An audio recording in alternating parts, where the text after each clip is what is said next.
At this year's New York Auto Show, they brought in something a little bit different, an airplane. But an airplane you can drive. Call it a flying car if you want. The advantage is for those times when you can't fly because of the weather, heck, you can drive where you're going.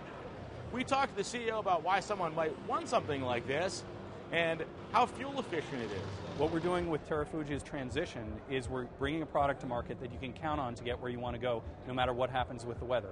It's a product that brings a new level of convenience to general aviation because you can keep this plane at home in your garage. You don't have to rent a hangar. You fill it up on super unleaded gasoline at the gas station, just like your car, which is 35% less expensive than aviation fuel, and it gets better gas mileage than most cars on the road. How is it? How does this actually get better gas mileage than a dedicated automobile? Well, it's a very lightweight vehicle. It's made from carbon fiber, so the empty weight of this vehicle is actually less than 1,000 pounds. So that reduces the rolling resistance on the ground. It's relatively aerodynamic, even with the wings folded up.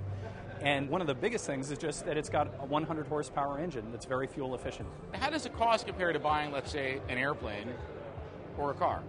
The base price of the Transition is very comparable to the base price of the best-selling airplane in all of history, which is the Cessna 172. So it's comparable to other general aviation airplanes. Is it safe? That's one of the big advantages of a Transition is we're bringing automotive safety technology to the general aviation market. So automotive safety technology has advanced amazingly in the past 30 years. You've got safety cages, crumple zones, airbags, pre-tensioning seatbelts. You've got all of these things that don't exist in general aviation today. On top of that, we're bringing a ballistic parachute system. So if you get into trouble in the air, you can pull a handle, the parachute pops out and can bring the entire plane down under a parachute.